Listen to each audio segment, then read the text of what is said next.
Okay. So hello, everyone. Those who are present here in the room and those who are joining online, welcome to the LSE and to this very timely panel discussion on Palestine and the arms industry and its discontents. I'm Yazan Doughan. I am an assistant professor in the Department of Anthropology here. It's my pleasure to be the chair of this event. I just want to mention that today's panel is part of a series of events organized by students and staff in the Departments of Anthropology at LSE and UCL around Palestine/Israel. So the first event of this series took place about 2 weeks ago. It was a reflection on Israel's ongoing war on Gaza and its global entanglements from an anthropological perspective. There will be two more events taking place later this month. The first will be a webinar with Asad Abu Khalil, professor of political science at California State University. The second will be a discussion with Palestinian-British novelist Isabella Hamad, and next month we will be hosting Ilan Pape, who's a professor of history at Exeter University, for a lecture kind of reflecting on the longue durée of, or kind of giving us a longue durée perspective on contemporary events in Palestine/Israel. So please watch this space. There will be more information coming out in due course, and you will be able to register for those events as well. But before I turn to our esteemed panelists, I'd like to say a few words about how the series came to be, because I actually think it's an important part of what is going on. As I mentioned, this is a student-led series, student-organized, and it's meant to kind of create a space for democratic, academically informed, and dispassionate discussion of topics of great importance, both politically and morally for our times, I think. And it's happening at a time when universities are becoming increasingly seen as sort of spaces of technocratic knowledge production. And so what is really inspiring about what the students are doing is that they're really recentering university life around questions that matter for our present. And I would like to thank the Decolonise Anthropology Collective at LSE and their colleagues, obviously, at UCL for organizing this event. Special thanks to Ricardo Jade, whose kind of tireless work kind of brought all this together. Mayanka Mukherjee, Atiya Tawasuli, who's going to be moderating the online discussion, and Zohra Saleh for designing the beautiful poster for the event. And as you know, the global arms industry and its complicity in perpetuating war, I mean, not least the ongoing war in Gaza, but also the financial entanglements of this industry with institutions of higher education has been at the center of university student protests globally, especially in the United States and here in the UK.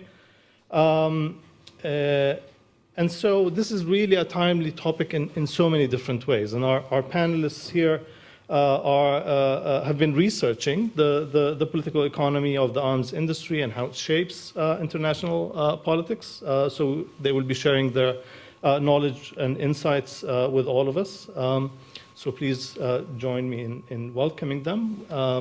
Anna Stavrianakis is Professor of International Relations at University of Sussex. She researches and teaches on the international arms trade. UK arms export policy, international arms transfer control, and militarism and security in North-South perspective. Her first book, taking aim at the arms trade, NGOs, global civil society, and the world military order, analyzed the way that NGOs such as Amnesty International, Oxfam, Safe World, and Campaign Against Arms Trade work for higher or tighter controls on the arms trade. Since then, she has written about UK arms exports to Saudi Arabia and the war in Yemen, arms sales to Israel and the war in Gaza, the UN Arms Trade Treaty, which sets common international standards for the regulation of arms transfers. Ashok Kumar is a senior lecturer of political economy at Birkbeck University of London. He has published widely on a number of issues, including urban theory, development, capitalist crisis, workers' movements, global supply chains and identity. His award-winning book, Monopsony, Capitalism, Power and Production in the Twilight of the Sweatshop Age, demonstrates that the production process under global capitalism is governed by a universal logic that shapes the structural bargaining power of workers. Charlie Thomas is a PhD student in politics and international relations at Queen Mary University of London. His research interests include workers' struggle, labor history, racial capitalism, Marxist theory, internationalism, and logistics. His dissertation, entitled "Thinking Beyond the Workplace," focuses on the trade union internationalism in relation to Palestine. And last but not least, Khem Rogaly is a senior researcher at Commonwealth, whose research focuses on green industrial planning and housing.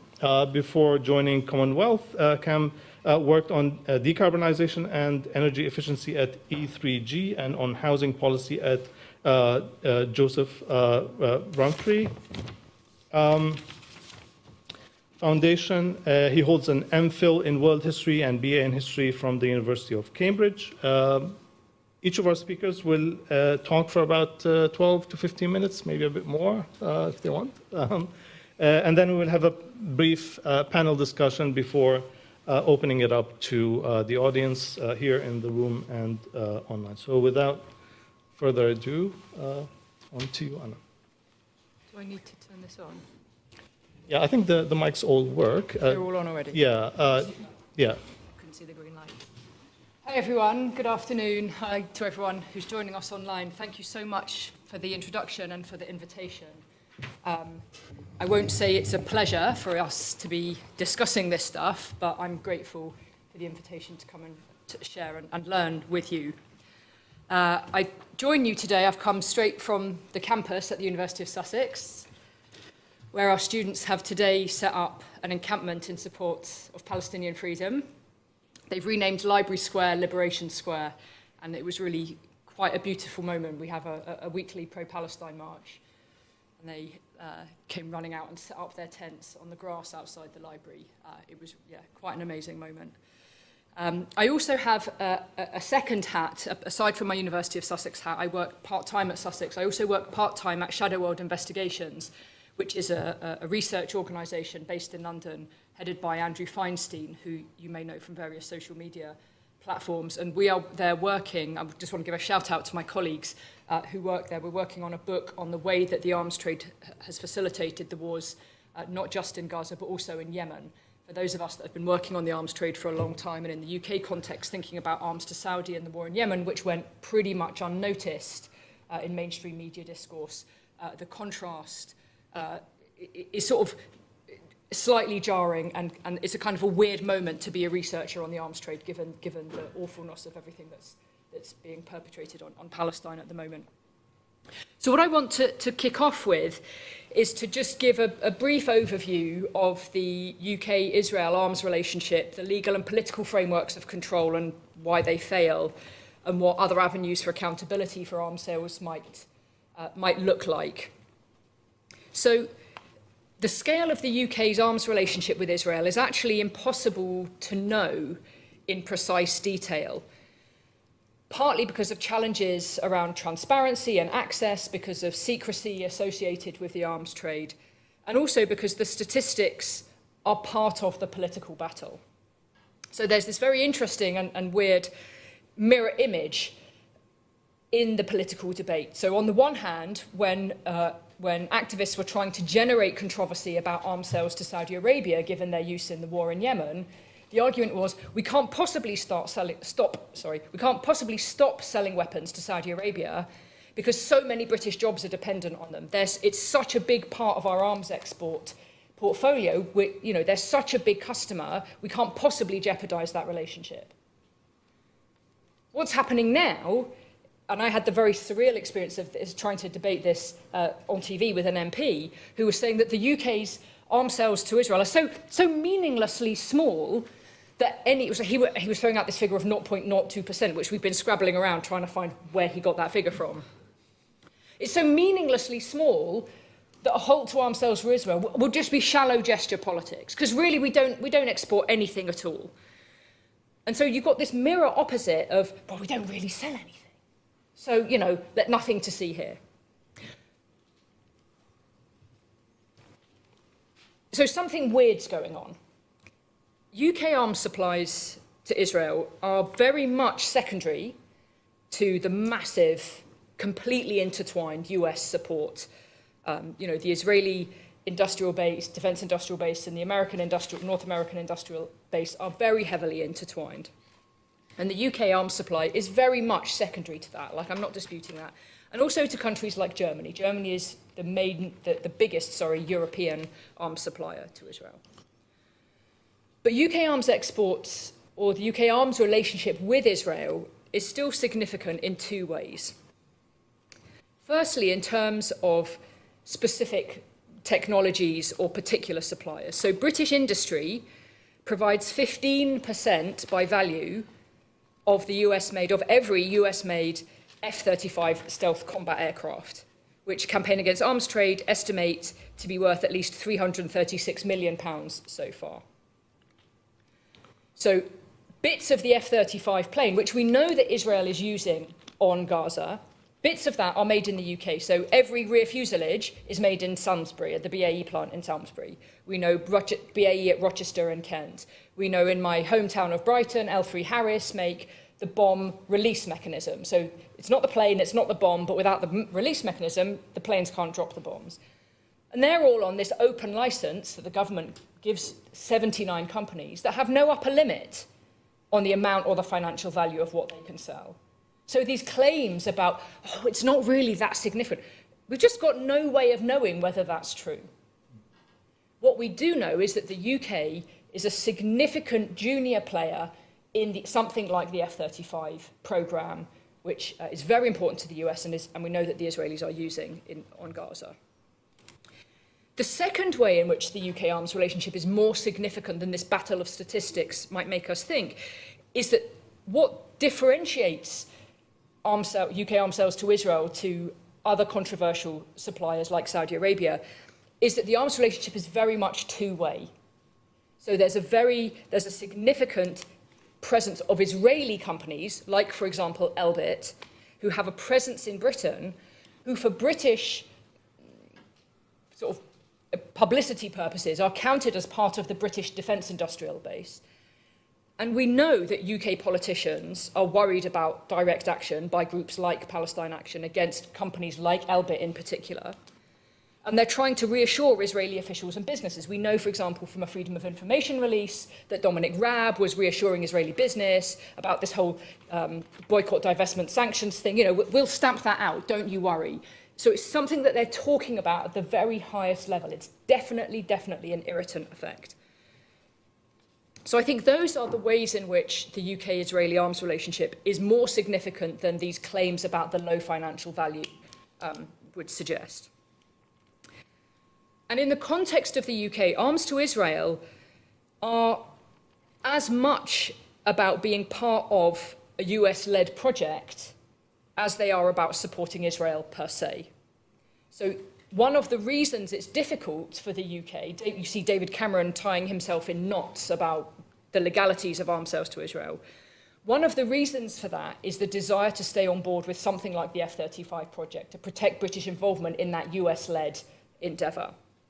And we saw the same thing 20 years ago when there was a controversy about the sale of British-made head-up display units, the things in pilots' cameras, that helmets that allow them to see all the stuff on the display unit in the cockpit, for F-16 planes, which we also know that Israel is currently using in Gaza. And so 20 years ago, there was a change to the British export guidance that said they wouldn't sell them directly to Israel because controversy, but they would sell them to the United States, who would sell them to Israel. And that was about security of supply.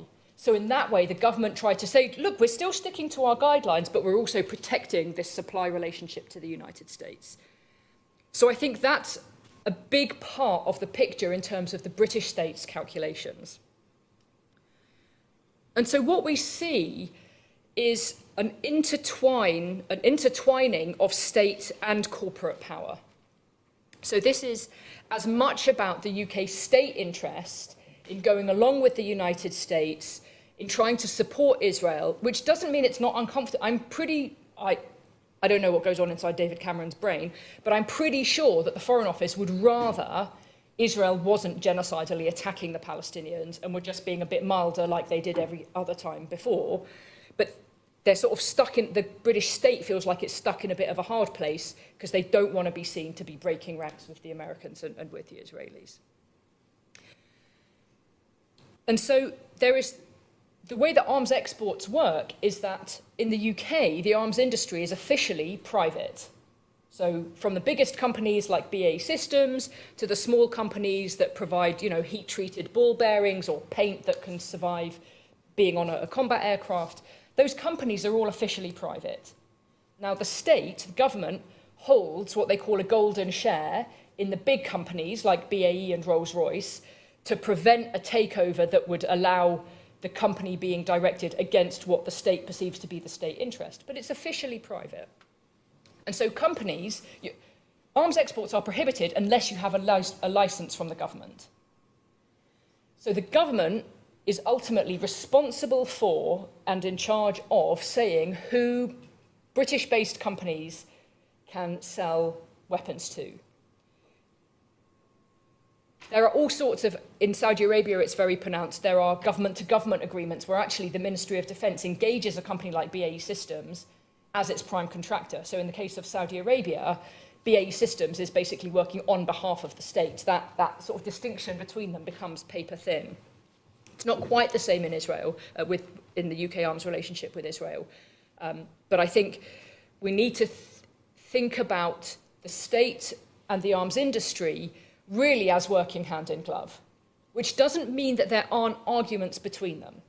So the industry, on the one hand, I think actually quite likes the licensing regime because it gives them the veneer of respectability. On the other hand, industry is always complaining about how onerous the licensing regime is. Oh, it's a big bureaucratic paper trail, it's a hassle, the UK state is incompetent, surprise. But the licensing regime provides what I think of as a mutually convenient fiction, as in it allows both parties to hide behind each other. So anytime you ask a company about their arms exports to a controversial destination, and ask them now about their arms export to Israel, what they will always say is, we comply with all the laws and policies that the UK government put on us and we respect international law, so basically go ask the government.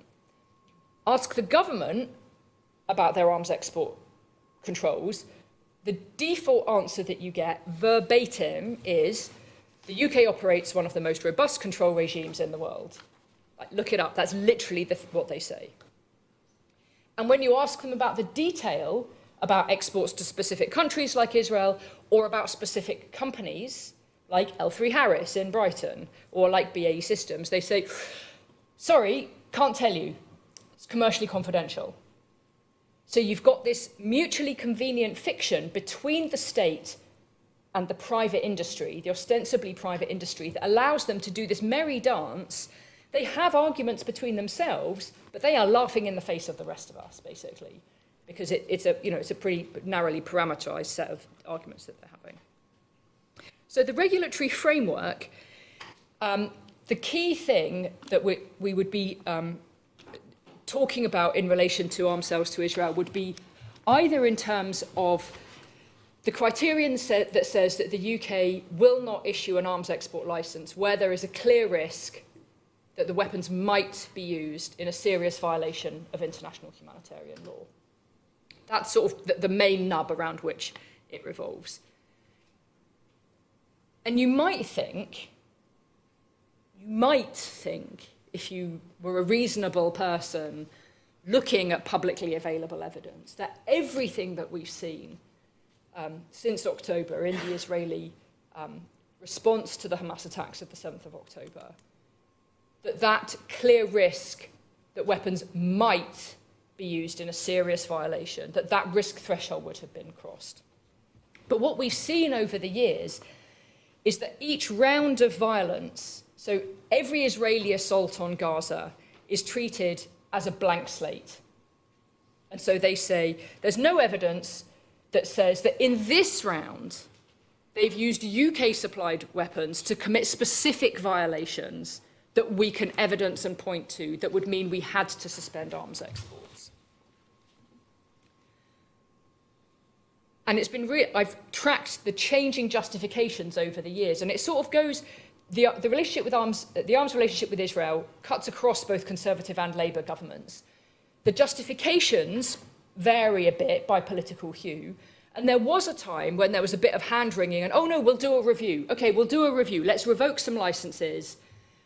But even when you revoke licenses, you can't make them give the stuff back to you. When they suspend licenses, all that means is that they don't issue any new ones, but you can carry on using the stuff that you've got. The government says that it won't impose an embargo, certainly not unilaterally, because of the flexibility of its case-by-case approach that says, well, we do a risk assessment. And so it plays all the cards that it's got to basically continue selling weapons to states like Israel. The latest example that we have is David Cameron when he appeared in front of the Foreign Affairs Committee, where he was grilled by Alicia Kearns, who is a Conservative MP but has been doing a really good job of trying to hold the government to account.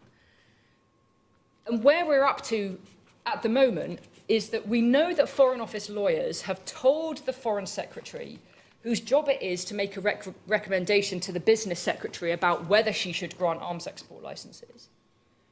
We know that the Foreign Office lawyers have told him that the UK's position contains significant policy risks, lawyer speak, that they cannot make an assessment about Israeli compliance with international humanitarian law. And this is where I think the lawyers have done their job. They've told this Foreign Secretary that the assessment of whether Israel is committed to international humanitarian law is a political decision and it is his. They've said, as lawyers, like, here are the scenarios. This is what we can tell you. We can't tell you very much. Like, they're not giving him a carte blanche to say that this is okay. And they gave him the options, which would be stop arms sales, continue arms sales fine, keep them under review. He chose that middle option, and when he was being grilled by Alicia Kearns, his response to every question about international humanitarian law was to say, I'm not a lawyer. Now, if I was a Foreign Office lawyer, I would be really, really angry with him, because that is a complete get-out. The lawyers did their job. They told him the risks. His job is to make an assessment, and he's fudging it at the moment. The latest UK position off the back of the Americans saying that they're going to sort of delay the delivery of a couple of thousands of heavier bombs to Israel is that his position is that that would play into the hands of Hamas. It's a bit illogical. I don't really understand how that would happen. And he draws links between Israeli assaults on Gaza and Houthi attacks on shipping in the Red Sea and the Iranian response to the Israeli attack on the embassy. There's this it's a sort of classic gaslighting scenario where there are some grains of truth that are then morphed into this story that you're like, what? How does that even make sense?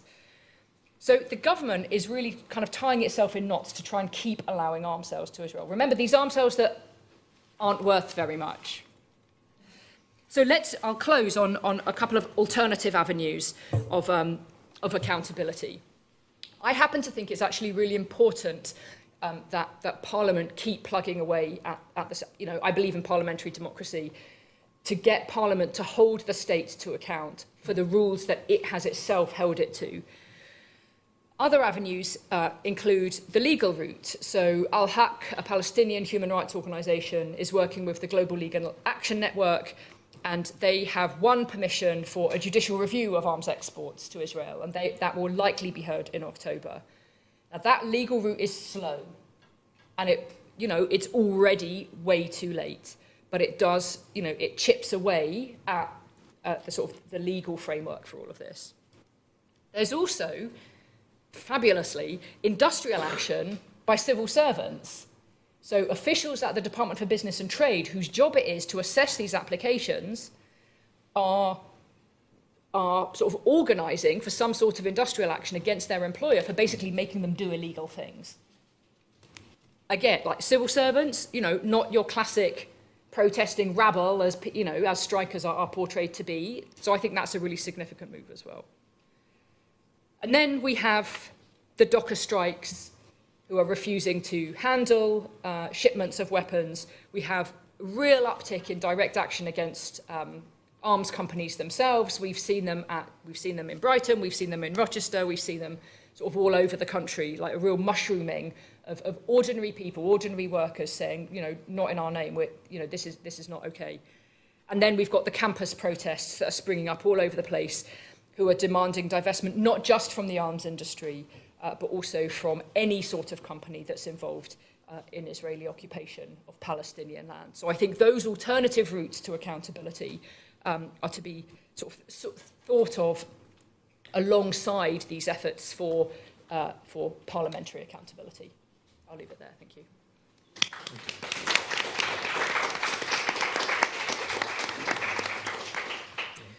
Okay, thanks, Anna. Okay, building on those last points about dockers and trade union action, I'm going to sort of try and talk about the centrality of ports and docks in any successful campaign against both arms to Israel and Israel's arms industry. Israel is the world's largest per capita exporter of arms. It's about 8% of its GDP.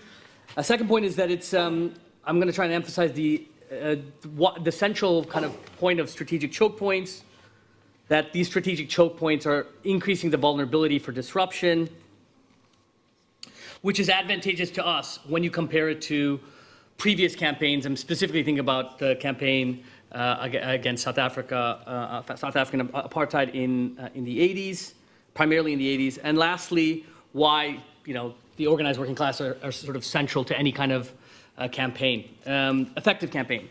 And to demonstrate this, first I'll be talking about that sort of changing composition of maritime capital, what happened in South African anti-apartheid movement, maritime movement, and then if I can get to it as a case, what's happened recently with Indian port workers' actions. Okay, so why ports over production, over the point of production, so arms industry? Obviously, Palestine action has been very effective, especially in Britain. They tried to do it in the US. In the US, you have a lot of free speech, so you can say a lot of wild things. In America, you can't really act on that. When they did act on it, there was a real heavy response by the state in the way that in Britain it has been, well, it's been uneven, but nowhere near the response you have in the US, but you can't actually say much in Britain. That's, I guess, the difference. And they've been very effective. 2 factories shut down, lots of contracts lost, millions potentially lost. But any sustained disruption of the arms industry requires sort of trade union action.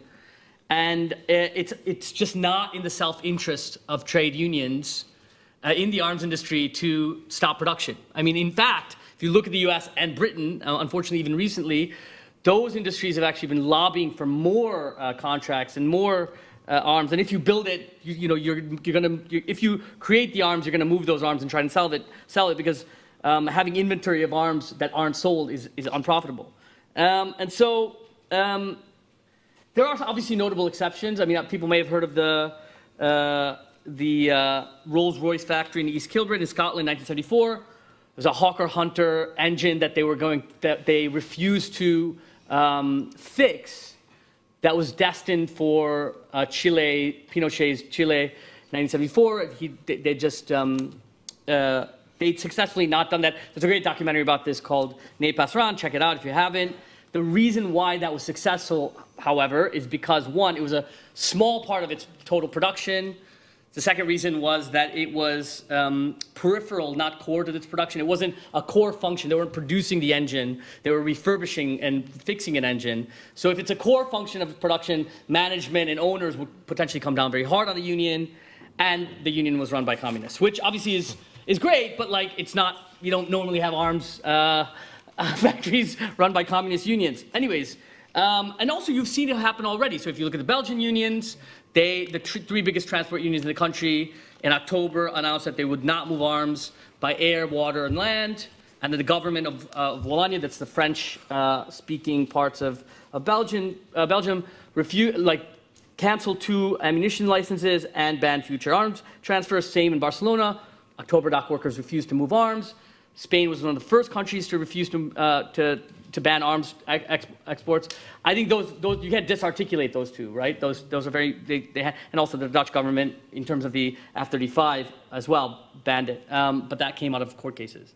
So now the South African case. So between 1948 and 1994, seamen and dock workers unions from around the world played a central role in isolating the apartheid regime. In the beginning, they acted in sort of isolation. So if you look at the ILWU, it's a sort of communist-run union in the West Coast, and it's still quite radical union. It controls the dock workers of the entire West Coast of the U.S. 1962, they picketed a Dutch. It was a ship called Rogaly.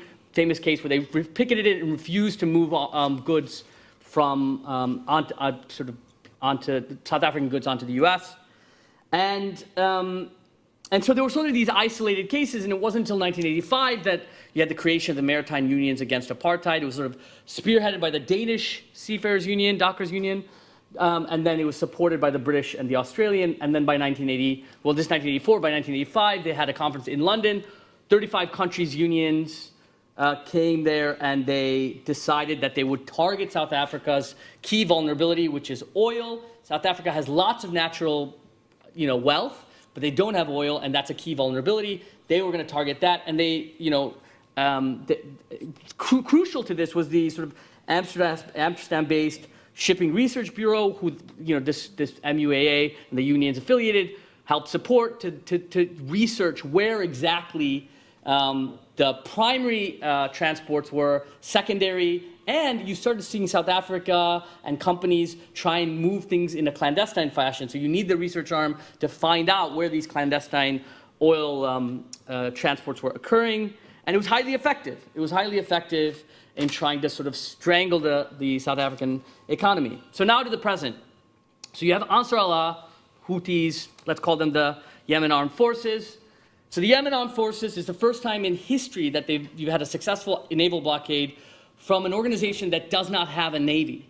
And why is that? Why did that happen? Navy is the most expensive part of any military, because of size, technology, capacity. It becomes very difficult to have even a navy, let alone to have a successful blockade. So it was only the most advanced navies, the advanced armies, that could have a successful blockade. And they were able to institute it for 2 reasons. The first is access to affordable high tech, first time in history. The second reason, which is more relevant to what we might be discussing, is because of the underlying laws of motion of capitalism that moves it towards consolidation. There's 2, Marx writes about this, but it's, he's borrowing from Smith and Ricardo, but it's basically that there's these laws of motion. It's competition and centrality. And those things mean that you have the intensification of competition, especially in something like shipping. Shipping, because it's valorizable, it's something that you can invest technology into, it becomes more and more consolidated and concentrated. That's highly profitable. That's why it's part of the underlying logics of capitalism, but it opens up vulnerabilities, which I'll talk about now. So shipping over the last 3 decades has emerged now into what you'd call gigantism. What's been called gigantism. 10 companies, 3 shipping alliances control about 85% shipping of all shipping in the world. And if you look at, for example, the three alliances are 2M, which is 20% is controlled by MSC. Maersk controls 15% of all shipping. Zim, the Israeli company, which is part of that alliance, 2.3%. So 38% is controlled by one alliance alone. Then you have the alliance, and then you have Ocean Alliance, the remainder. So the alliances are integrated, and they cooperate with each other to utilize sort of fleet space. They maximize efficiency. They pool resources. They share sort of networks, slot sharing, they do code sharing, coordinated schedules. So they're basically integrated, and that's relevant to us and relevant to understanding how they're vulnerable to disruption. Disruption. Shipping is also 90% of global trade takes place at sea. So the consolidation of maritime capital, it also created massive surpluses, and those surpluses are then reinvested, not just in maritime capital. When you have massive surpluses, those are often reinvested in technology. This enhances their sort of monopolistic, the power of those firms, but then they also, this has gone into sort of massive shipbuilding. So those ships are very large ships in terms of scale. The large ships basically mean that you have economies of scale. Those economies of scale mean that you can basically transport twice as much goods, but you don't need it twice as many people working on it. You don't need twice as much fuel. I mean, this is like, obviously, I think people understand this idea. They're able to gobble up lots of market share. So they become more and more monopolistic, and that's the trend it's moving towards.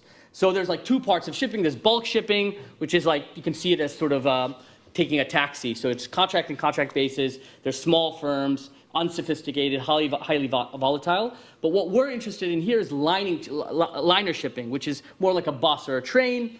They're conglomerated. They take many different things. They take a contract. They go and this is the conglomerated shipping.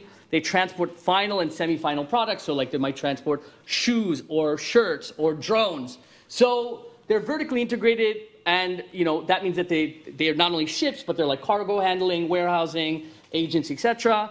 And so they're like massively profitable, but they involve, because they're so technologically advanced, and they're these massive ships that are sometimes over 100 million pounds for one of these ships. Like a weekly service between Europe and Southeast Asia requires over £1 billion of investment just for the transport. And this grew out of the containerization revolution of the 1960s. People might be aware of this. And so, for example, 30 years ago, the largest ship, which was in the Panama Canal, largest ships would have 4,400 TEUs, which is 20-foot equivalent unit. That's how you measure how much they can carry.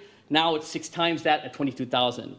And these have deep drafts. The draft is the distance between the waterline and the bottom of the hull. And that deep draft means that they can only be docked in certain docks, certain ports, right?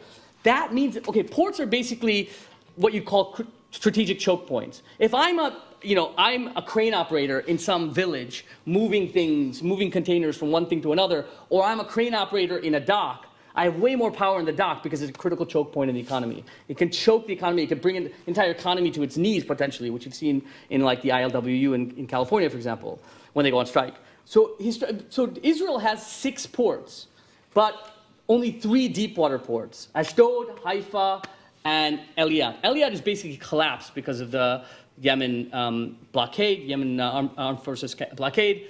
Ashdod has been non-functional until about 2 weeks ago because of the genocide, and then you have Haifa, which is the only real functioning. The other ones aren't able to even kind of accommodate these ships, right? So what you also have is liabilities. There's massive liabilities associated with these shipping liners. Insurance companies don't even insure the entire network. They'll insure one ship, and so, because the cost of the ship alone is 5-7 times the value of all the cargo on it. So if the liabilities go up even slightly, then it becomes impossible for these ships to move there. That's why you've seen them, across the Red Sea. All of these shipping liners within a month, but by mid-December, had all agreed not to move it down Red Sea in the Gulf of Aden because the liabilities went so high. Even though the U.S. and the West, with their coalition, it wasn't a coalition. I mean, it was like 3 countries, and then it was like random countries. They said, we will escort you and we'll insure you. And they're like, no, we don't want it. And so some companies said they wouldn't even move any Israeli goods because they're like, we don't want the liabilities. It's not worth it for us. So to the last bit, the Water Transport Workers Federation, This is the communist-affiliated union in India. There's a theme arising here. So that union in late February announced that they would no longer load and unload weaponized cargo to Israel. And this is relevant, this is quite important because you have over 50 ports in India. You only have 12 deep sea ports where 90% of all the transport happens. The union has a presence in 11 of the 12, but they control about 3, and mostly in South India, basically Chennai, Kerala, and Karnataka, which they don't control. They have a share with the sort of Congress-led union. But they control those. So basically it became, you could say that it's again, hard to track this, but the transport of armed goods probably avoided the south and went to Mundra Port. Mundra Port, which is controlled by Gautam Adani. I don't know if he's the richest man, but maybe the second richest man in India. Mundra Port is controlled by him. He also controls Haifa Port. And also, India is the largest purchaser of Israeli arms. They purchase 46%, but it's co-production. It's not like you're purchasing it and it's made in Israel, and obviously it would be pricier to make it in Israel and use it on Kashmiris or whatever India is using it on. It's that it's co-produced, so they get the technology, they produce it in India, and so it's internally distributed, except the production of drones in Hyderabad. There's a new facility co-owned by Gautam Adani. He produces in Hyderabad, moves it to Mundra, transports it to Haifa, and it's almost vertically integrated under Adani's control. So one of the key problems, and I'll end with this, one of the key problems here is research. It's very difficult to identify secondary suppliers. So, for example, with the drone factory in Hyderabad, if the union and the port at Hyderabad also has quite a bit of power, the union has quite a bit of power. If they're able to identify the secondary parts that are going to that factory, if there's a mechanism in which we can figure that out, just like there was done they had a research arm of the MUAA, then it would be highly effective. The key vulnerability, I think, in Israel is arms, so that could be a unified sort of way of unifying unions that are sort of organizing around this.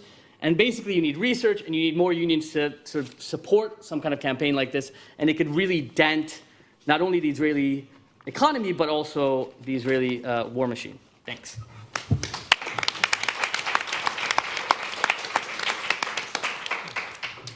Hiya. So inevitably, because I'm researching trade unions and their involvement in the kind of Palestine solidarity movement, I will also be touching on Palestine Action and dock workers, but I hope I won't go over too much of the same material. So since 2020, there's been this perceived growing militancy in the trade union movement in Britain. In that same year, trade unions reported that there was a huge increase in union density, which has actually since shrunk since 2022. But nevertheless, there's still been a real increase in strike action. So between May 2022 and May 2023, it was recorded that 3.9 million days were lost to strike action in the UK, which was more than at any point since 1989. Given the severe restrictions placed on unions since the enforcement of the Trade Union Act in 2016, we can kind of safely say that this militancy really gauges a deep level of dissatisfaction among most workers. And in tandem with this growing militancy, there has been a sort of explosion in direct action as a tactic favoured by various political organisations. In fact, Palestine Action has sort of founded their raison d'etre on direct action as a tactic. For those that don't know, I'm sure most of you do know, they're a group of activists who occupy factories belonging to Elbit Systems, Israel's largest provider of drones and land-based equipment. But sort of despite this continued attack from the state on both trade unions and direct action organisations, the majority of the trade union bureaucracy has remained completely siloed from social movement struggles, particularly the movement for Palestinian liberation, with some key exceptions that I'll draw upon later. Now, trade unions can technically use the excuse of the law for this, Section 244 of the Trade Union and Labour Relations Act 1992 demands that all industrial disputes are concerning grievances between workers and their employers. So this can partially explain this siloing, but it can't explain it totally, because if we turn back to the International Longshore and Warehouse Union, the ILWU, this is a union under very similar legal restraints. In America, pretty much the same laws apply, and yet they have consistently found ways to circumvent the law so that they can support radical political actions. So in May 2008, they shut down every port on the American West Coast in protest against the Iraq War. In 2010, following the Gaza flotilla massacre, where civilians on boats that were attempting to circumvent Israel's blockade of Gaza were murdered by the Israeli Defense Forces. There was a activist boycott, activist picket rather, and ILWU members refused to cross this in the Bay Area in San Francisco. And they did this by citing health and safety concerns. So there's a kind of political reason that trade unions in the UK are not also engaging in this sort of political collaboration, and that's kind of what I'm going to turn to now. So in March of this year, there was a letter sent out by Sharon Graham, the General Secretary of Unite, who is kind of clearly being very rattled by all the sort of protests outside arms factories throughout the UK. And in this letter, she said that she was completely dismayed at the horrors she'd seen in Gaza. Yet at the same time, her priorities and the priority of Unite was with its members, and that they would protect these jobs, whatever the cost. And she also said that she had sent a letter of solidarity to the Palestinian General Federation of Trade Unions for their offices being destroyed. And she said that there was no contradiction between this solidarity and the defence of arms workers in the UK and their jobs. I think we can clearly say that there absolutely is a contradiction here, because as of 16th of October, the Palestinian General Federation of Trade Unions said, "We are calling on trade unions across the world to cease the production and transportation of Israeli arms." And they said that very explicitly. And loads of countries, some that you might not even expect, heeded this call, including Belgium, India, Japan, Spain, Australia, Colombia. So, as in May 2021, dockers were really crucial here, with maritime workers shutting things down in Barcelona, Sydney, Genoa, Paris, and Belgium again. And a group of Indian trade unions also announced their opposition to propositions for the export of construction workers from India to Israel, where Palestinians comprise about 25% of the construction force, saying this represented a dehumanized and commodified understanding of human life. So we can kind of trace this contradiction between humanist urges within the British trade union movement and, of course, support for Zionism quite far back. Prior to the Balfour Declaration, the Trade Unions Congress in this country signed the Labour Party's War Aims Memorandum, which called for the end of privatised armaments and privatised armament production in the country, very radical, while at the same time calling for the Jewish settlement of Palestine. The TUC now works closely with the Palestine Solidarity Campaign and passed a motion in 2010 calling for the boycott and divestment of products and companies benefiting from the Israeli occupation.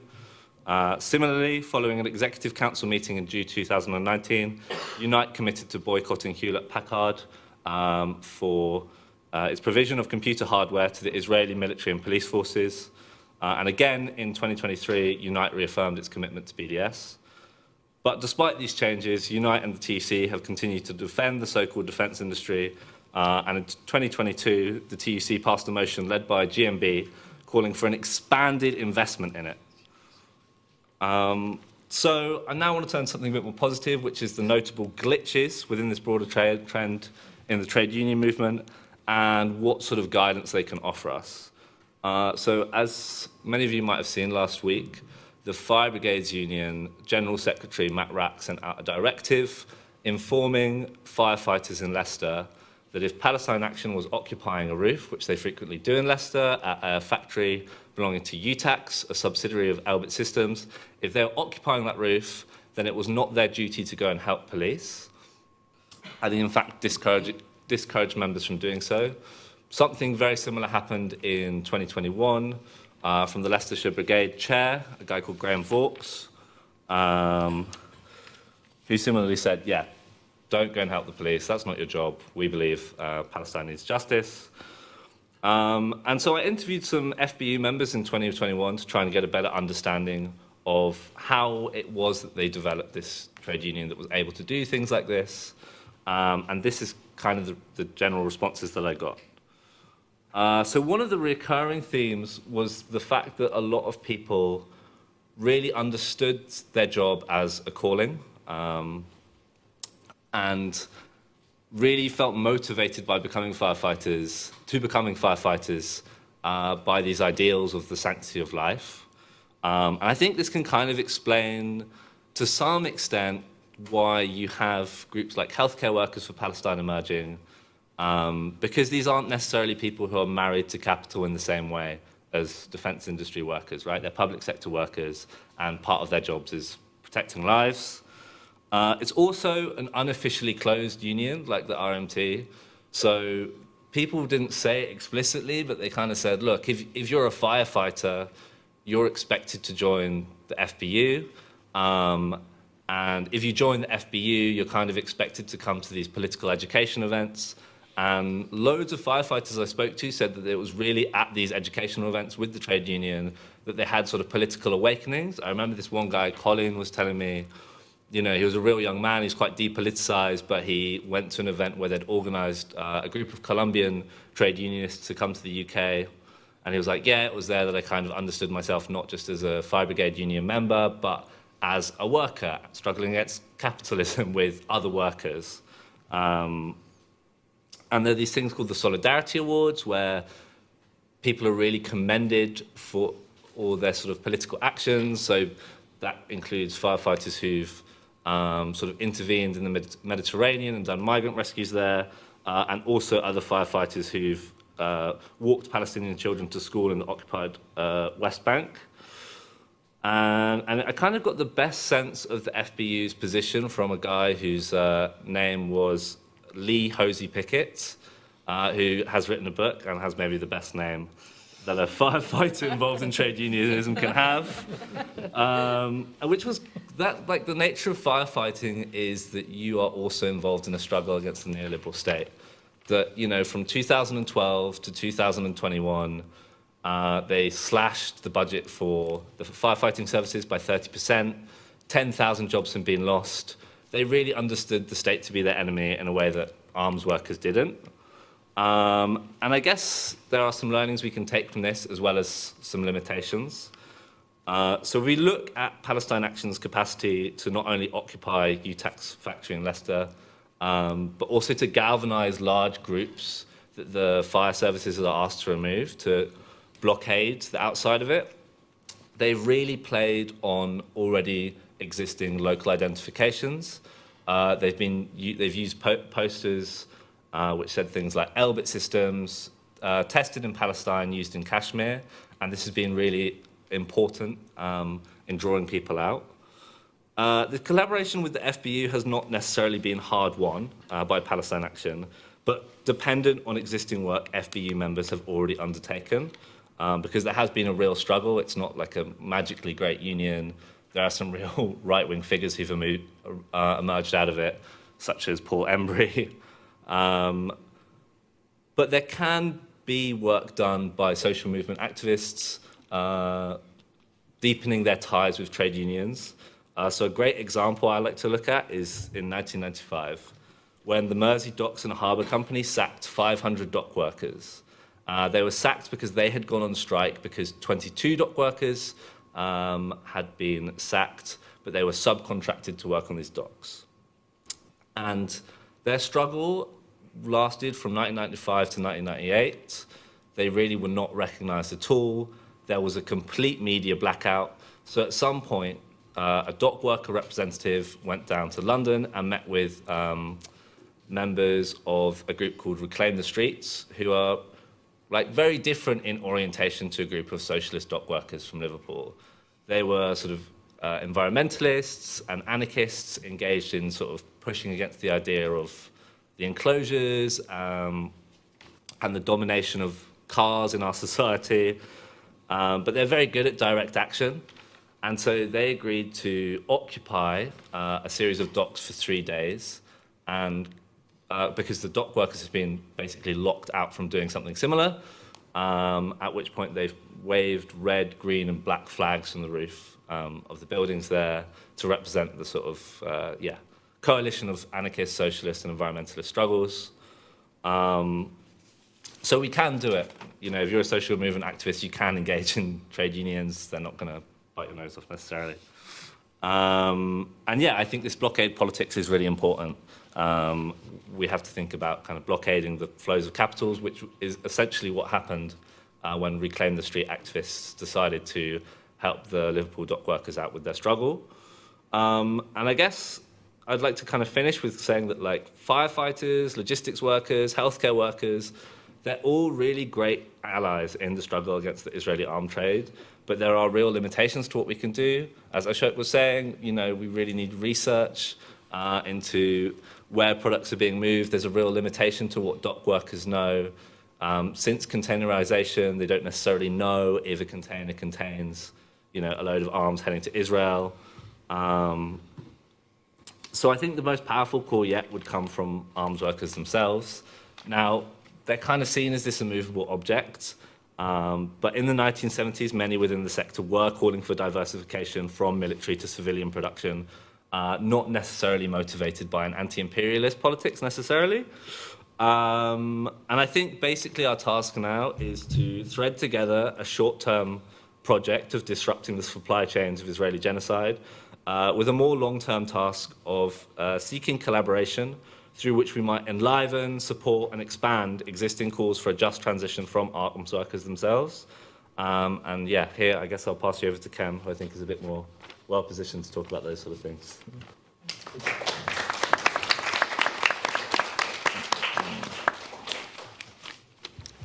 Yeah, so what I really want to talk about today is exactly this question that Charlie just raised of diversification, and really to tease out a bit of what that's meant historically at different times and in different places, and also to understand how the present nature of the arms industry in Britain poses both challenges and opportunities to an agenda of diversification.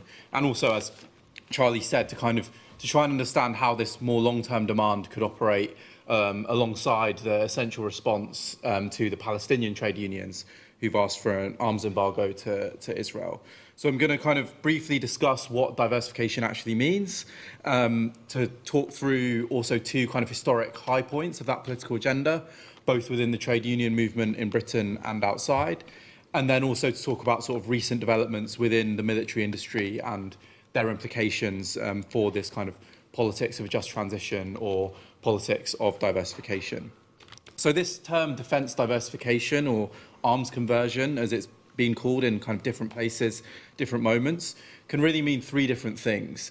One, which I think is kind of not really what we want to talk about in so much detail today, is simply a company strategy done by private military industrial firms to kind of transition their production away from the military industry at times of low defence spending, so they can then return to their kind of core business at later points. You might think, why does BAE Systems make hybrid buses in New York State? It's because in the 1990s, at the end of the Cold War, Lockheed Martin actually developed that hybrid bus technology. BAE bought the factory because they want a kind of some civilian business that can support their military production in other places. Another mode of sort of diversification or conversion would be regional planning or local planning, a lot of which took place at the end of the Cold War, often in sort of public-private partnerships, and again, not really the sort of worker or trade union strategy that we're talking about. And then thirdly, I think what Charlie's really talking about is the worker-led plans that were at their high point in the 1970s, often starting in response to job losses in the military industry, but containing the potential for a kind of broader and deeper anti-imperial politics, and also a kind of a new kind of socialist politics at the time that really was looking towards a worker control of industry. So the first predecessors to this diversification, conversion politics in Britain were in the 1920s in the wake of the First World War at Vickers, which was a company specialising in naval shipbuilding, a manufacturing giant across the country. And the company, recognising that military spending was likely to fall after the end of the First World War, basically decided to diversify its businesses and to look at what they called the peacetime economy. But in parallel, and at the same time, workers at the Barrow shipyard, which now makes nuclear submarines under the control of BAE Systems, it's the same shipyard, it was a naval shipyard back then, basically conducted a self-audit of their skills and wanted to study the sorts of alternative products they could make for civilian sectors. And workers just on one naval ship found 56 different potential civilian products that they could make. But this really didn't gain much traction at the time, partly because of a lack of government support and a lack of energy in the movement, and it tailed off.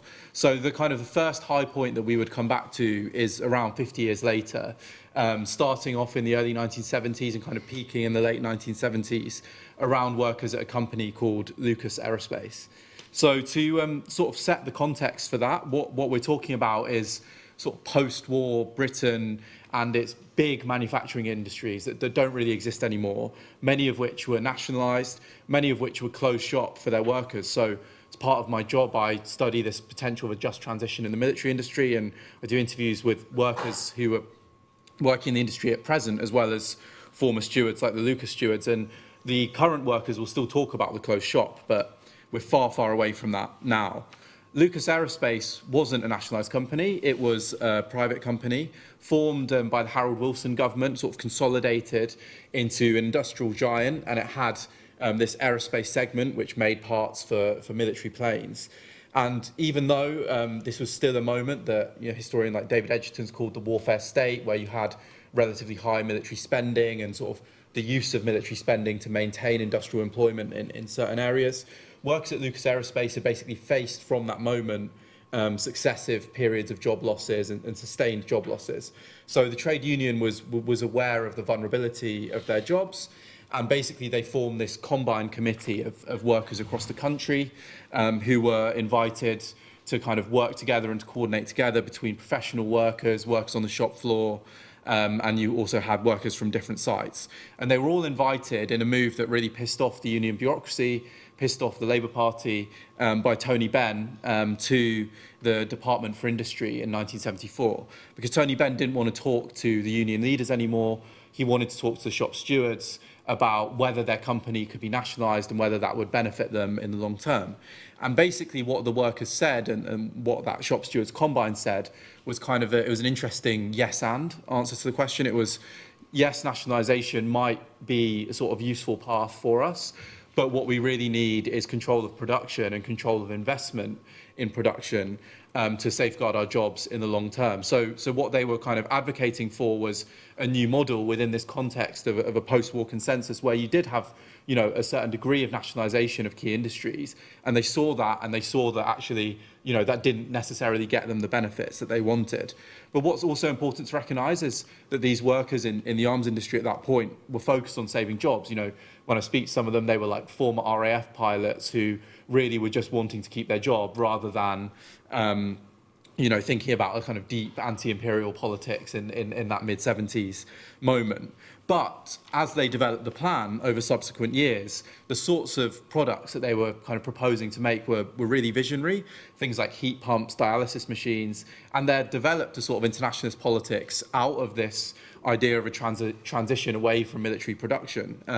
So they were thinking of technology transfers to global south countries that would be done by the workers and kind of led by the workers producing these new products. They set up a research institute, which Ashok was mentioning the importance of in a different supply chain context, which then supported workers at several firms across the military-industrial complex, including Vickers, again, both with their Barrow shipyard, but also with the tanks that they were making in Elstree. So what we can see in this kind of high point of the conversion diversification moment is that there is a possibility of this kind of worker-led politics, but it does really rely on a significant degree of trade union organisation, often a model that would either need a union leadership kind of different to what we have at present, or a new model of organisation through something like this combine, and also a degree of militancy, of industrial militancy, and also of a closed shop and union density that we're very far from, as well as all of the kind of government intervention that I mentioned as well. But there was a second moment in which diversification, conversion politics really had an international peak that also had kind of significant purchase in Britain. And that was at the end of the Cold War, when there was a massive decrease in defence spending. And what you saw is kind of mostly what I mentioned earlier in terms of this kind of regional planning, local planning. There was basically a kind of form of public-private partnership to sort of aid companies in basically cutting a lot of jobs. So it wasn't a particularly sort of illuminating experience for the present, although there were some worker-led initiatives, including, again, the shipyards in Barrow, where they were proposing this time to transition to offshore wind manufacturing. And I think what's a quite illuminating example of kind of this moment and how these diversification or conversion politics can go the other way is that there was actually a defence diversification agency run by the Ministry of Defence in the 1990s, and that was part of the Ministry of Defence's R&D arm. 2001, under the Blair government, it was privatised through a private equity sale to the Carlyle Group, and it became Kinetic, which is now a major arms company. And I'd recommend any of you to read the National Audit Office report on that privatisation, because what you'll see is that the managers of the R&D arm of the MOD that became Kinetic individually, some of them made millions of pounds through their employee share ownership scheme. So it was a remarkably profitable transition, but also reflects the sort of fragility of some of this politics of conversion or diversification, that it can really just be part of the military industry sort of recomposing itself at different moments. So what does the industry look like now? We're a long way from that sort of 1970s moment. We've seen a decline in jobs, a shift from what was quite a labour-intensive industry to a much more capital-intensive one, from manufacturing jobs to research and development, engineering, management. You know, when I speak to people at certain industrial sites, I'm shocked by the amount of managers that they talk about as a proportion of the workforce. In Barrow, for instance, you see 3/4 of the submarine manufacturing jobs have been lost since 1987. And in place of nationalised firms, you have private multinationals that operate across different countries and that produce in just-in-time supply chains. And they'll often produce in these international programmes that we heard about earlier, like the F-35, and will be producing across national contexts and kind of small components in different places. Vickers workers themselves in the 1970s actually predicted this. There's a great book by Hilary Wainwright, which you can order on Amazon, which basically describes how they were responding to what they saw as these changes in the political economy of the industry. So we're also up against less union activity now. But I think just coming back to what Ashok was saying, there is still leverage in certain parts of the sector at points of production. Because while the industry's shifted to this sort of high-tech, capital-intensive model, when you see wars like in Ukraine, they've actually realised that, you know, to fight a war, you need a lot of bombs and artillery. And actually there are certain choke points in production. For instance, in North Ayrshire, in the last couple of years, even a threat of industrial action has been responded to very, very quickly by the MOD. And they're very keen to shut down any sort of strikes or militancy. So if political work can be done in those places, or disruptive work, as Charlie was talking about, it can have a really significant effect. But there are other openings as well. We saw in the start of the COVID-19 pandemic, actually quite a lot of these military industrial firms in Britain were mandated by government to produce ventilators because of the national ventilator shortage. So this idea that this is technically not possible was shown to be completely false. And actually that process was run by a Unite branch at Airbus, which put in place a lot of the technical and health and safety measures that were needed to produce a sterile environment and to produce ventilators. You've also seen openings as a result of, you know, with the genocide that's happening in Gaza, the response from certain trade unions, for instance, the UAW in the US, one of the biggest unions in the US military-industrial sector. Although they didn't heed the call from the Palestinian unions for a military embargo, they have started looking into this idea of a just transition. So as a long-term demand, perhaps it can be woven in, but a sort of political shift will be needed and a shift in industrial organisation, as well as the research that Ashok was mentioning. So yeah, I'll leave it there, but I think basically, even though we are seeing this kind of massive shift in composition of the industry, and we have seen that over the last sort of 3 decades, I think there is potential for this type of work at the point of production, as well as the more immediate and short-term work on supply chains as well. Thank you.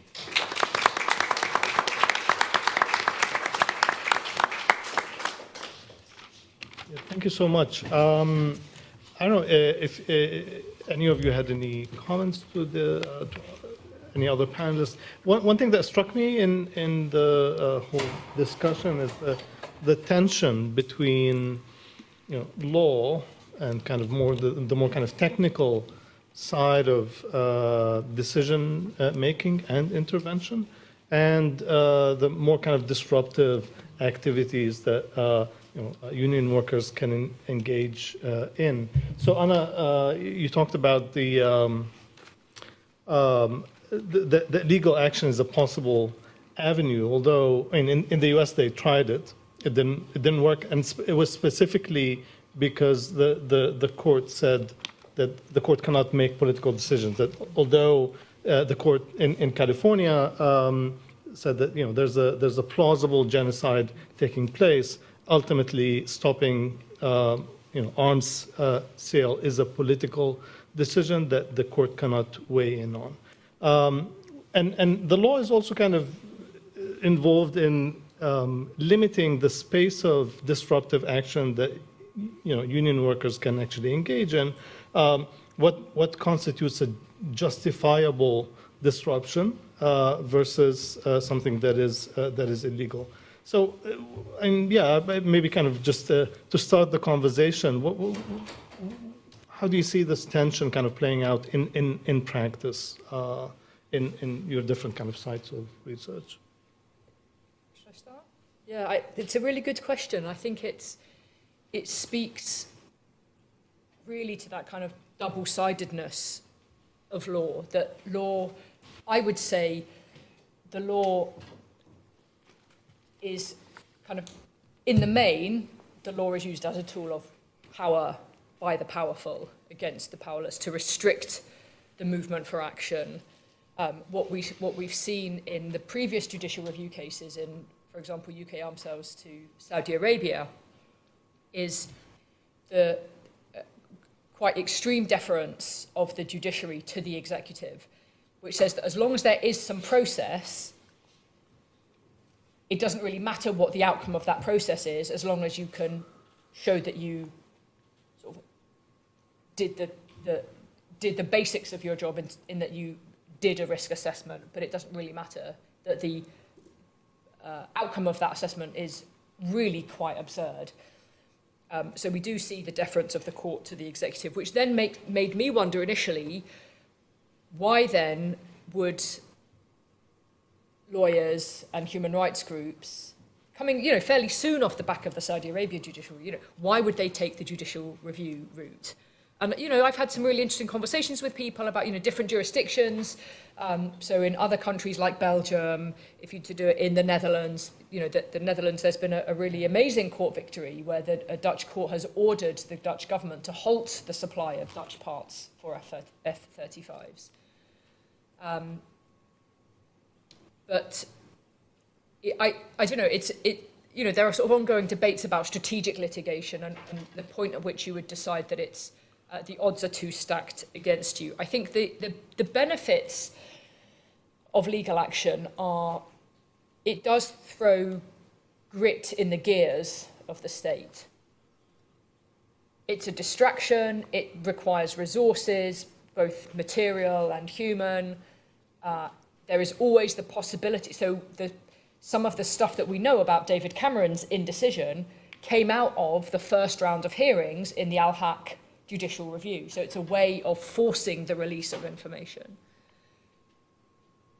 but it's an extremely unlevel playing field. It's so asymmetrical. And so I think the strategic question is, at what point do you say, actually, it becomes a distraction rather than something else? And nobody who participates in strategic litigation thinks that it's going to work right now. It's always about setting precedents for the future. But I don't know. For me, the jury in my mind is out really on it. But I think when you're working on such an asymmetrical political field, you take any option that is open to you. The strategic question is, at what point does it stop being worth it when actually you might be spending your energy and your resources elsewhere? Yeah, I mean, I don't know if people may have read this book by China Miéville. It was his PhD at this great institution. It's called Between Equal Rights. It's borrowing from Marx's quote of between two rights, force decides. What it means is basically that the assertion of rights is not the determinant factor of history, it's force. It's the ability for capital or the state to impose their force, and it's the ability for people to disrupt that force. And the argument he makes, and a lot of people who are critical of international law make, is that actually often putting our hope or putting our efforts into these kinds of things might even distract from, and I don't think it does. I think actually it can be something that builds up. You put lots of different pressure points, etc. But that helps, might distract from sort of how we organize effectively. And if you look at even if you look at what's happened in terms of international legal bodies, whether it be the ICJ and Israel completely ignoring and then also the head of the ICJ coming out even recently and being like, well, actually, it wasn't even making any kind of specific claims about what happened in terms of genocide. And then the ICC being threatened by the US, 12 senators signing a statement saying, we will target you individually if you bring a case against Israel, even though the ICC, the US has even signed on to the ICC. Then this just shows that basically international law is basically a kind of is utilized for the international order, international imperial order at least. And so if you look at what we can do, I think that's why that's why the focus maybe was much more on trade union action, because it's not just that some of us may be in trade unions or not, but even if you look at May 68, students take action, the famous Singer analysis of what happened in 68, students take action, and then people from auto companies and auto factories, workers come and see all these, the Sorbonne and other places occupied in Paris, and they're blown away, and they go back and occupy their factories because, students aren't necessarily bogged down by routine and bureaucracy the same way trade unions might be, and it can actually be much more dynamic. And so it allows for a space when you look at the question of disruptive power and how change happens, it allows for a space for human subjectivity and people to take action rather than us being just floating in an ocean with very little agency. And sometimes relying on legal things can make us think that way. And that's at least the argument I think China's making in that book, but that's my contribution to legal stuff. Yeah, I don't think I can really contribute to sort of international law, but I think a lot about the relationship between trade unionists, activists, and the law, and kind of looking back at this kind of Liverpudlian moment where there were activists that were willing to break the law for a group of dock workers who couldn't. I don't think trade unions should go about breaking the law. They're only starting to regain some of their strength. I do think that they should maybe have some partnerships with people who are willing to do that for them, and for activists to maybe think about this as a two-way relationship where you're not simply operationalizing the existence of workers for environmental issues, but actually that you're also engaging in their own struggles and willing to do potentially illegal things, whether that's obstructing a highway or something a bit spicier, for workers. I think there was one case with XR where they collaborated with Amazon workers, and yeah, they had this hugely fruitful day of action. It was really exciting, and I think yeah, that should be a kind of direction activists and trade unionists are thinking about in regards to building back their own power and the law. So maybe it's a chance to open up the discussion to the audience if there are any questions, those in the room or online. Anyone? Yeah, please go ahead. I think your microphone should be working, but you might need to press a button.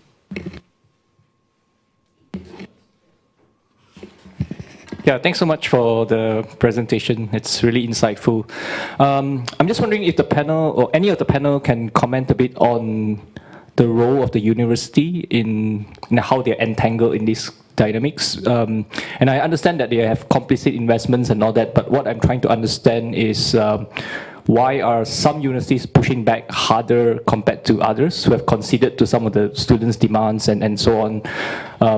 So is this really a question of ideology, or or how they are more embedded in the regime of accumulation and so yeah, what is it? If I could respond to that. Okay, so I think it's this. You look at the universities in the US and you see the massive response, totally brutal response by the state. You have to ask yourself, why are they doing this? What you get from American liberal democracy is they're like, you could be living on the street, eating out of garbage cans, we don't give a shit. You get your free speech, you have no proximity to power, but you can eat your free speech. And they have free speech in America. You can say really wild stuff in America and the state isn't gonna come. It's the best free speech laws in the world, right?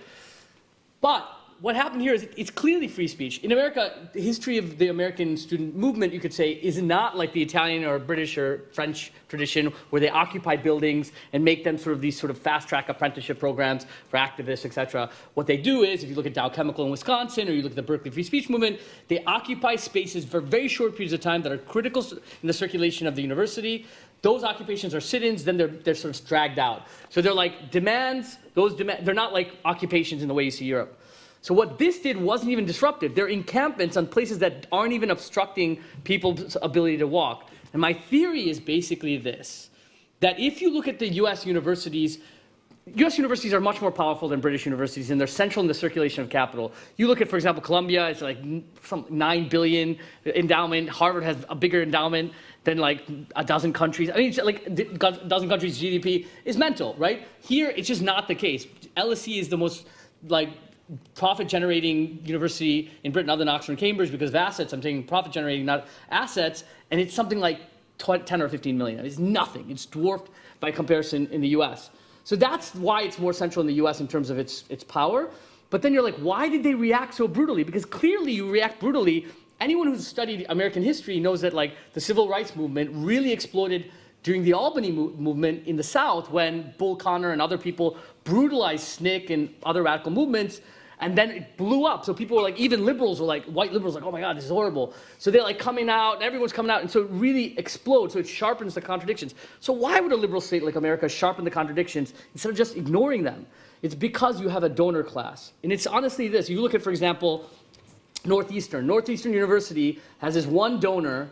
My friend Max Geller, who went there to explain this very well. He's like, they have this one donor, and it's like there's a massive statue as you walk into Northeastern. This is in Roxbury in Massachusetts. And there's this guy sitting like this, petting a cat, and he's still alive. It's a statue of this man who's still alive. And he pays for half the buildings at Northeastern. He's a massive Zionist and supporter of Israeli brutality and occupation. And so as soon as the encampment went up there, they just came down within an hour or 2 hours, dragged them out because he made a phone call and said, I'm going to cut the funding.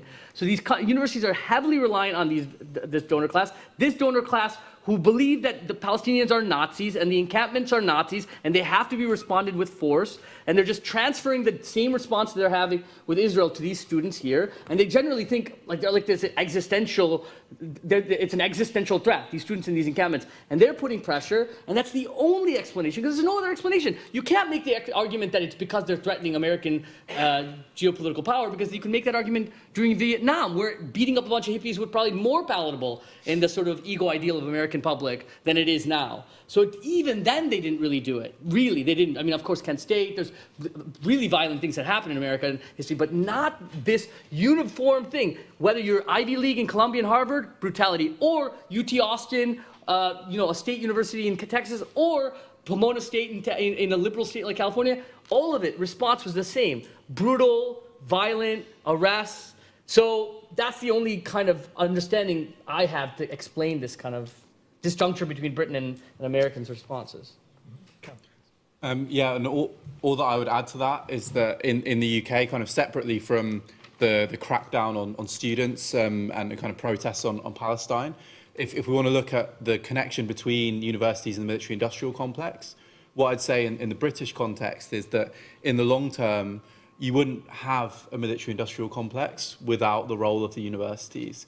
And that's not the endowment or donor relationship here, because as Ashok explained, we're not talking about institutions of that scale. But what do a lot of these universities do?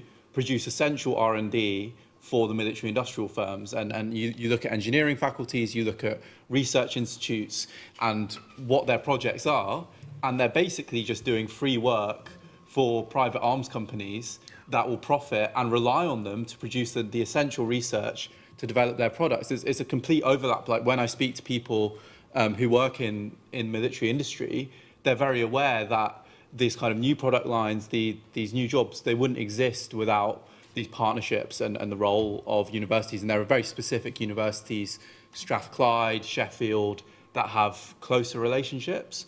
But it's worth kind of researching at your institution or wherever you're interested in the specific relationships that they have. And demilitarized education do really essential work on this as well. Yeah, please.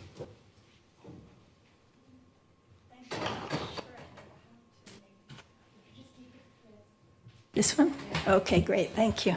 Thanks for really thought-provoking and inspiring talks. I'm interested in the points of leverage between the law and unions. So on the one hand, it was mentioned that the lawyers come out with their responses, but fundamentally it's a political decision, so the politicians can say, we've got it under review and nothing happens. On the other hand, direct action can be moved heavily against, as we've seen in the US universities. But was the second speaker, or maybe the third, that mentioned something about using health and safety to get more mileage out of certain types of blockage and resistance. And I'm wondering if you could say more about that, because my sense is the way that you get things to happen, aside from blocking things directly, which is becoming increasingly high stakes, to basically come up with something that they can't refuse. And often it's some ridiculous little thing like they got Al Capone for, but figuring out how you instrumentalize apparently irrelevant things to force the hand of the university or whatever organization you're working with. So I'm wondering if that health and safety issue could be expanded a bit. Yeah, sure. So I know that actually I don't know health and safety law inside and out. I think it's very boring, but I probably should. But other trade unions have utilised it in the UK as well. It's not just happened with the International Longshore and Warehouse Union. Again, turning back to the Fire Brigades Union, speaking to members, they were saying that they had actually been asked to remove loads of protesters who had dug tunnels. These were environmentalist protesters who dug loads of tunnels in and around the HS2 project and kind of stuck in there. The FBE members I spoke to weren't necessarily against HS2. They were like, that's kind of fine, but we resent the idea that the police are just using us as muscle, so we just said we're not going to do it. And in that case, they were able to use health and safety concerns to sort of, opt out and say, we don't want to do this sort of work. In terms of expanding that, I am unsure as to how that might exactly be done, but I know that, for instance, when Palestine Action goes and occupies a roof of a building belonging to Elbit Systems or a company corroborating with them, for health and safety reasons, all workers have to leave that building. So even if all the activists do is sit on the top of that roof, everyone has to leave because they don't know what's going to happen.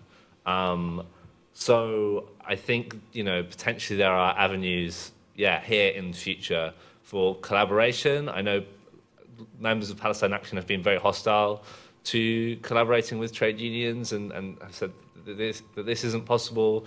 I think it is. I think there are signs that people inside Unite are really, fed up with leadership, and I think engaging with the rank and file on how we could co-develop a strategy which could cite, like something like health and safety concerns, could be a potential avenue. I don't know what the sort of, Al Capone-like gotcha moment could be, but I'd love to know if you find one. Can I add a flip side to that? One of the things that, I don't know, I hope when I check my phone at the end of this event, I hope I'm wrong, but at Sussex, one of the things that has been sort of possibly brewing is the use by the university of health and safety to shut down a student encampment, as in the health and safety of the campers. We've also had, I know of at least one example of a student who was suspended after being arrested under counter-terrorism legislation, and that the logic explained by the university was that part of the reason for their suspension was for their own health and safety. So we have a logic of exclusion and stifling of dissent under the logic of health and safety, which I find both interesting and terrifying. And I think, and one of the, I think, again, it comes down to a question of strategy.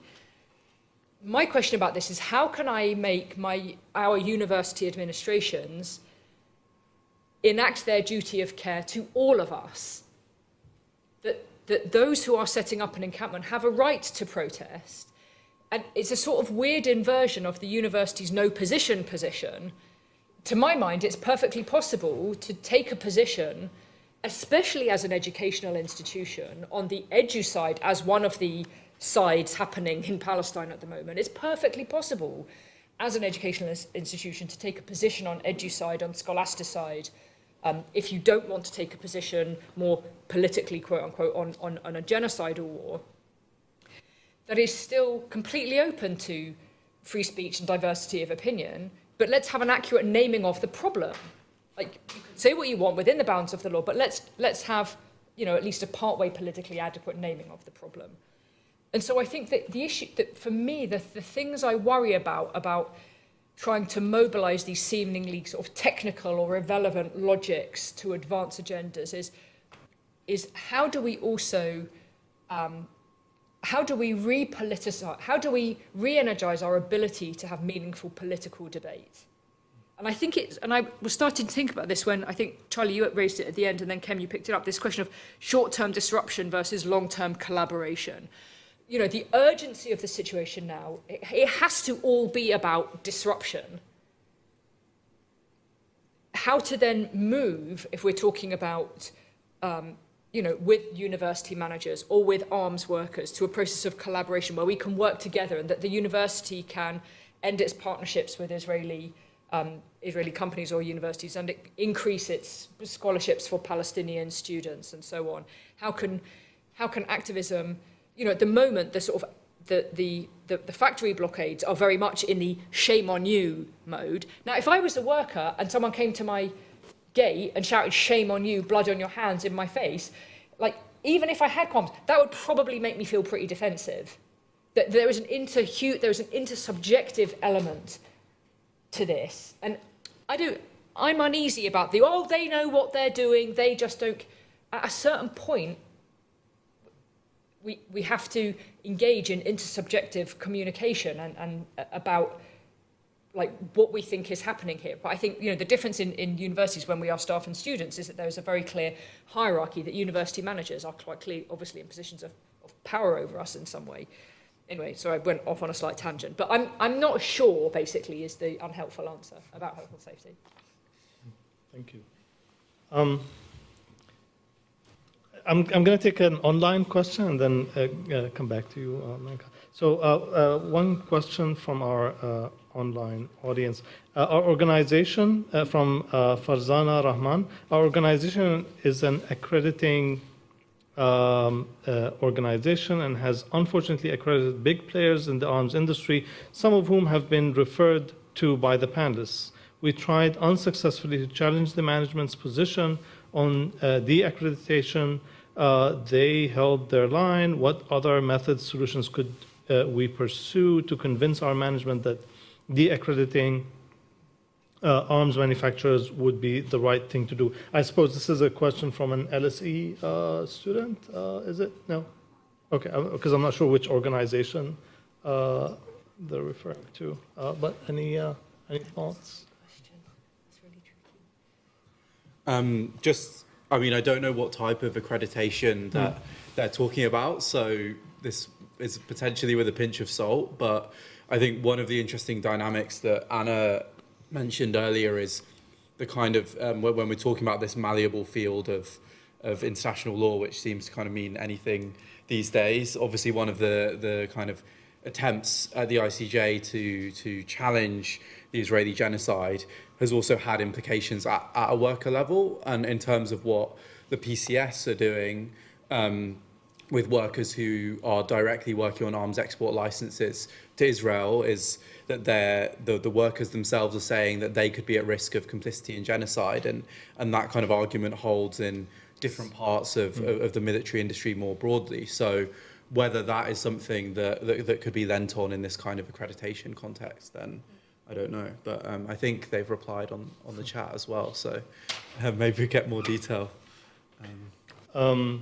So the organization is the Anti-Poverty Space. We accredit organizations who commit to paying workers above the minimum wage. Yeah, I mean, things that immediately spring to mind, again, might be a little off the mark, would be, does the organisation have, in the strategic vision document or whatever it is, a set of institutional values? So, one of the University of Sussex's institutional values is courage. And the students are absolutely, that they are like, we are Sussex, we are the embodiment of that institutional value. So is there an organisational institutional value that you can demonstrate that there are different understandings of what that might mean? And then I think it sort of goes to this question of the layering of argumentation, that there are quite often our starting point as those of us who, I won't put us all into the same boat, but those of us who see ourselves as on the left or whatever, that we often like to make our arguments in kind of moral and political registers. But you can also, and sort of goes back to what Khem was saying, you can also, one of the things that we've done in Brighton is we've asked the council, who are in the process of trying to decide whether to give the arms factory planning permission, we've asked them to confirm that they've had legal advice about the risks that individual councillors on the planning committee are exposing themselves to by giving planning permission to a company that we can demonstrate is directly supplying the war that has been called plausibly genocidal. So you strike a little fear into individuals that, oh, actually, I might be individually legally responsible for this. I think a little fear doesn't, goes a long way.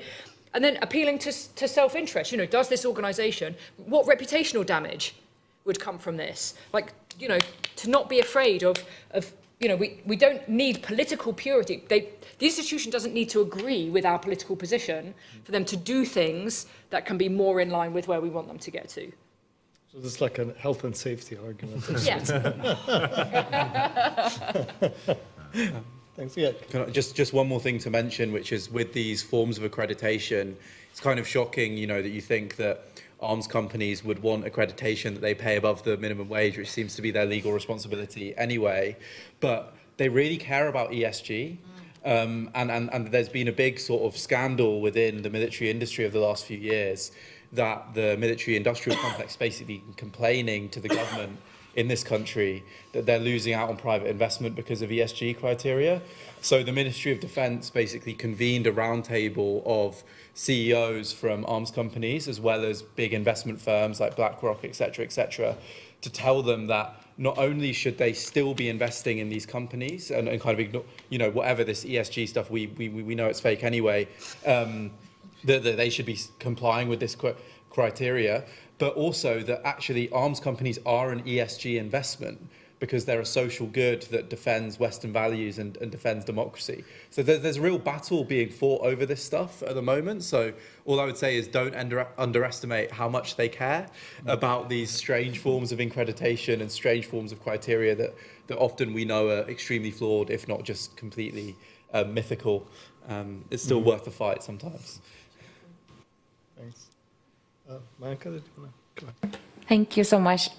I just had a question around, I think Ashok, you mentioned around, kind of need to do more research on the arms industry. And of course, there's so much kind of around secrecy, and given that so many projects, like PhD projects, are tied to their funding limitations. So just wondering if you've come across kind of good research around the arms industry, and then what for students kind of thinking about tactics of doing kind of actually radical research in the university space, or maybe there's no kind of, I don't know, no scope for university research to actually be radical in terms of really getting into the, whatever, the heart of the arms industry or something. Yeah, I guess when I said research, I mean more like, the kind of research the SRB was doing, which is like tracking exactly where things are going, precisely because of containerization and like, these kind of Byzantine systems. It becomes increasingly difficult even now to like track exactly what's happening and where. Obviously, there's potential radical research that people can do, which is like trying to understand what are the most effective strategies, how they can be replicated, where like arms and other things are being concentrated, what are critical choke points, even if you look at, for example, like I was talking about docks, it's precisely because if one gets stalled and you have just in time and you have no infrastructure for inventory, these secondary and third sort of shipping liners in an alliance end up being stuck in a bottleneck, which is like, especially when each day it's billions potentially they can lose, that both the profits and the losses is high risk, high reward situation. But in terms of research, I guess it's difficult to do the kind of specific research. This research is more like, how do we track specific things, especially in like, when I was giving the Indian example, these aren't like well-resourced unions. They've been, eroded over the course since the 1990s, really, of power and mobility and the ability to have density and resources. But like, if there's even internally, if there are ways in which we can track which company or which companies are providing the parts, or which companies are providing the raw materials, and how those supply chains are operating, then it would go really far for the union to be able to then use that to just refuse to move or load or unload, which would be very, very useful. Yeah, so I would really recommend Works in Palestine, which is an organisation basically formed from the Palestinian Trade Union call for a global military embargo on Israel, has produced kind of several different pieces of research especially on production and arms production for Israel, including some mapping of military-industrial supply chains in India that go to Israel, and that sort of dual partnership that Ashok was talking about. So they have some really good research. There are groups you can get involved with, like the Movement Research Unit, which basically aims to connect academic and other researchers with movements on the ground to do exactly the sort of research that Ashok was describing. And also, any of you out there who are doing PhDs or are looking for such research questions, I would say one thing that really needs to be looked at is kind of a separate to the container shipping and the kind of global logistics side of the military-industrial complex and how things are moved for these kind of longer-term military-industrial projects, is actually the military logistics supply chains, which operate independently of the shipping companies. So if you're to look at how is Israel receiving arms to commit genocide, a very significant proportion is going through an RAF base on Cyprus, which is being used by the Germans, the US, the British, both to supply Israel with weapons, but also to fly surveillance flights. What I think people would be very interested to know about if there were, people in this room who want to do research, is how these military logistics supply chains work to that Cyprus base. Where are the military flights going? Those are more of the kind of questions, as well as on the shipping and logistics side, that I think need to be answered, that haven't quite been answered because of the secrecy of specifically military supply chains, rather than kind of the global logistics industry. I might just add as well, there is a group called the General Weapons Watch. I don't really know any like them. Maybe Anna knows a bit more about them. And they collaborate with trade unions in Italy. I haven't seen anything like them here, but they have been working with very communist and anarchist trade unions in Italy, who are part of the Unione Sindacale di Base, who are the sort of dock workers trade unions who have repeatedly gone on strike action and refused to move goods for Israel and also Saudi Arabia in the past. And every time they've done it, they've cited really specific goods being moved. I don't know whether this is a power move or they have somehow learned how to do it and track it exactly. But yeah, they seem like an interesting organisation with a very bad website. So I'd like to know more about them if anyone knows anything about them. And in the university context, weirdly, it feels to me like actually research has never been more vibrant. It's almost as if the gloves are off now. People aren't frightened to talk about politics and power. I think, I don't know, when I think back to when I was doing my PhD and it was oh no, I don't, can't say I'm doing anything too radical and I have to write it this way to get my funding from the ESRC. There are always ways that you write a funding bid that are different to what you actually want to do. But I think now, if you're a master's student or if you're looking for PhD projects, it would be just find the right supervisor. Because if you can build that relationship with the supervisor and then do that kind of traversing the boundaries between movements and academia, I think the academy is as open as it's ever been to that kind of traversing of the boundaries and that openness to different forms of knowledge. The blooming impact agenda is money for nothing. I mean, it comes with a whole load of completely pointless and soul-destroying bureaucratic demands, but again, it's this idea of playing the university against itself. They want to make money from impact, and so there will be opportunities for that. So I think that sort of combination of suggestions, I think it all feels a bit terrifying, and the academic job market is a disaster.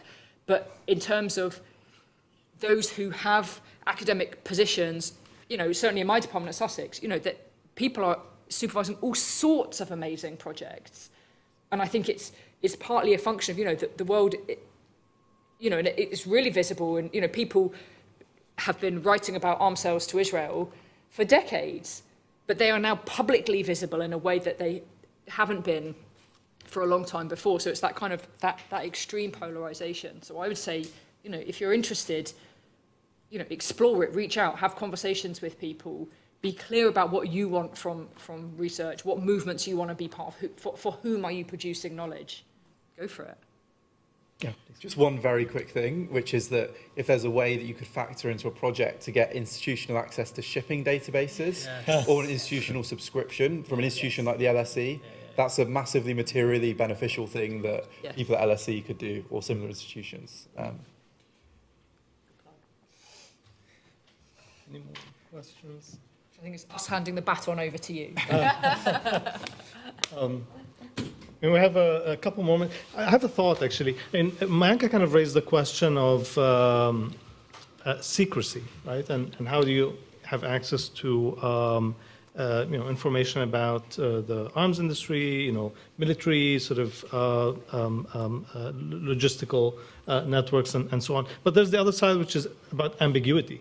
I mean, you mentioned how the arms manufacturers kind of have a kind of an ambiguous status between being kind of private companies, but also having this kind of public entanglement. You mentioned also diversification. The same companies can engage in other kinds of production and can switch as the need might be.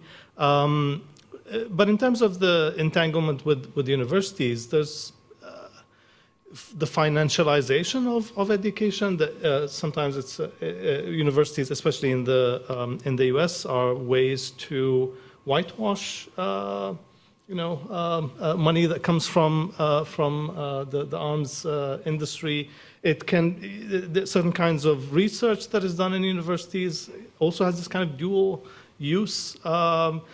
Johns Hopkins, for example, makes more money from its involvement with the arms industry than from student tuition. So there's that ambiguous side of it that is, I think, maybe even more challenging than the secret side. Any final thoughts? Yeah, please.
Fantastic, thank you. And many thanks to our panelists for a very rich and thought-provoking discussion. We've learned a lot. Thank you for coming to this event in person or online, and please stay tuned for more events to come. Thank you all.